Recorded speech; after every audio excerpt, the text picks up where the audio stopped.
us naked. So the worst thing is, when you're on tour, you do everything you can do to not get sick, right? You know what's a really funny story? Mark and Blink, like Mark Hoppus. Mark and I, this is really fucking funny.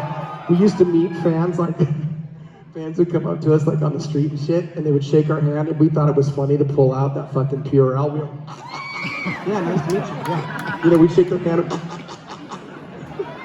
It was so fucked up. It was like we would do it right in front of them, but looking at them and like, oh, it's really great to shake your hand. Masturbators, we used to call them. But we're all masturbators. That is the boys are. Dirty little boys from San Francisco. Well, when I started playing guitar, I never thought, ever, that I would be in a gigantic rock band. That was definitely not in the cards. We used to go out and we'd break the law and do a lot of crazy shit, a lot of really bad shit. But so like I was thinking, when I first started playing guitar, I wasn't thinking about being in a band. I was only thinking about sex. I was like, can I get sex from girls? I've heard of this thing called sex. Seems like it's fucking great. Want to have it myself. Where do I get this thing? And so I started writing these little love songs, and I would call out these girls from my school in junior high. Not that I was really gonna have sex in junior high, but God, I was like curious, you know, a little bit. I was like, I don't know, the movies and shit's in Top Gun. Maverick can do it, but I can do it to Maverick. It's a joke, sorry. So I'd call up these girls. I need more whiskey, sorry. And I'd call these girls, and like their dad would answer the phone and be like, hello. And I'd be like, is your daughter there? And she would get on the phone, and I would just start, I would go, I know that you know me from math class, but I wrote you this really cool song. It goes like this.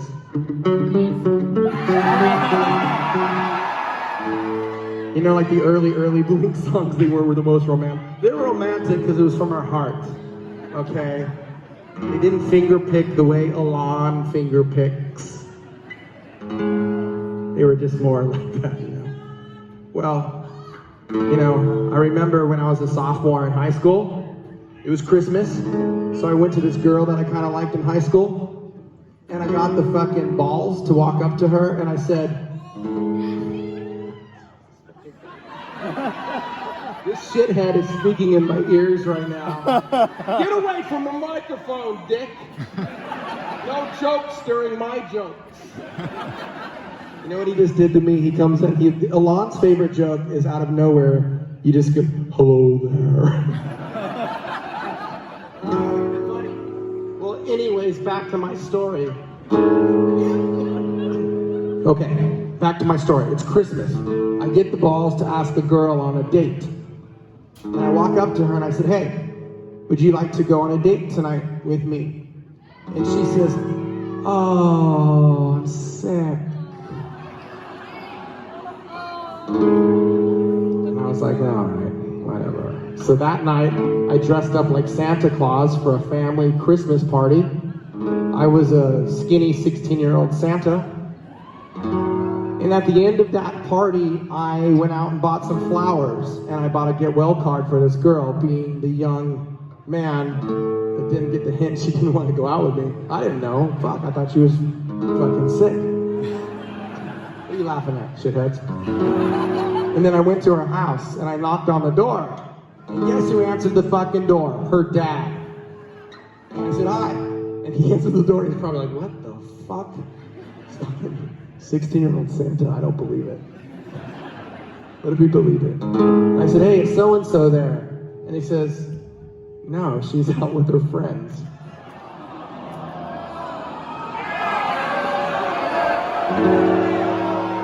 You know what I said? I said, good, because these flowers are for you, motherfucker, kiss me. And I grabbed him, and I pulled him in, and I grabbed those butt cheeks. I squeezed those fucking butt cheeks for like 9 hours straight. I kissed that motherfucker hard. Didn't really, but what if I did that? That would have been a better ending. Well, there is a better ending. About 2 years later, Blink is starting to fucking sell some tickets, aren't they? So we're playing this show north of Los Angeles in a place called Santa Barbara. Californians, you know that place? And actually, we're playing with No Doubt. I just remembered that. No Doubt was playing. They were tiny at the time. With us, we were both tiny. There's like 150 people at the show. But this girl, same girl, shows up. And she's like, hi, I thought maybe we could like hang out after the show. You know what I said? Fuck you, we're too big for you! I'm a fucking rock star now! There's 80 people at this show! You can kiss my fucking ass! Not really, I went out with her and we fucked. No, I'm just joking.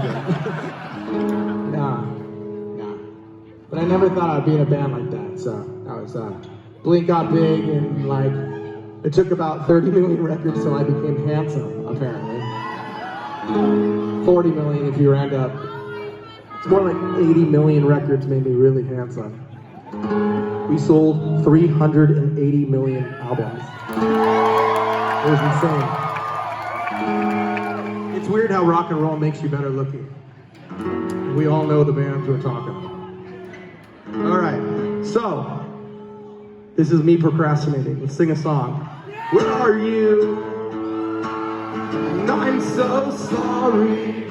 I cannot sleep. I cannot dream tonight. I need somebody and always. This strange darkness. Sing it.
Sorry guys, it's hard to do this shit, but we're gonna get through it, yeah? I apologize, I really want to be the best I can be, but it's hard tonight.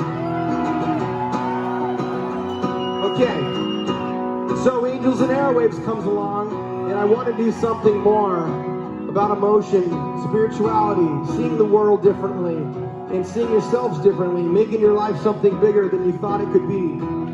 No one really got it about 12 years ago. Seems like a lot of fucking people get it now, and I'm so thankful. And I was thinking early on, you know, maybe people would get these emotional messages if I did some films, if I did like movies and TV shows and shit. So I created this little company called To The Stars. And out of all the stories we wanted to tell about humanity, there's a little handful of them. One of them was about, are we alone in the universe, you know? And I remember all of those articles came out that were saying, man, Tom's really crazy. He quits this giant rock band to go chase aliens. I remember reading that shit and I was like, this is the stupidest shit I've ever read in my life. But it's kind of true. Well, you see, I was invited to meet some very important people in the U.S. government. Shit that you guys wouldn't really understand unless you were there. People in the Department of Defense, Central Intelligence Agency, a bunch of other three-letter agencies, and they had some conversations with me. I remember telling them, You know, I think people are ready for the conversation of a lifetime, and this is why. And they would say, well, none of this shit is true, but we want to hear your ideas. And I said, well, people are connected with the internet these days. They're growing up different. And there's a massive distrust of government, and this is one of the reasons why. Level with them. And they said, well, how do we level with them? And I said, well, look, I have an idea. We can go out there with this message and we can talk to the world at the exact same time internationally through art, where everybody can kind of feel the same thing at the same time without pointing fingers and getting angry for what they might have done over the past 70 years with this subject. Well, God damn it, it worked. So I started going through more and more meetings. And this little production company called To The Stars became To The Stars Academy of Arts and Science. And all those people I were talking to from the DOD, the CIA, and other three-letter agencies came aboard. I got them to come out of the shadows and start the conversation of a lifetime, where we can all start looking at ourselves a little bit differently. We can start speaking to our brothers across the oceans in different countries and realize that we're not alone. And we got to start treating each other with a lot more love, yeah? Well, things started picking up.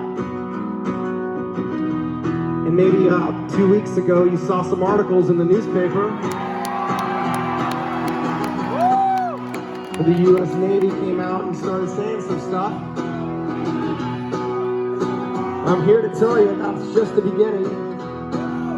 For all the people who doubted what my intentions were, they're going to find out some serious shit over the next couple years. And we're all going to become a bit more self-aware. So hopefully we'll start treating each other better, yeah? So in honor of those efforts that took me a few years to do, you guys to sing this song for me, because tonight my voice doesn't work too well. Hey, Mom, there's something in the back room.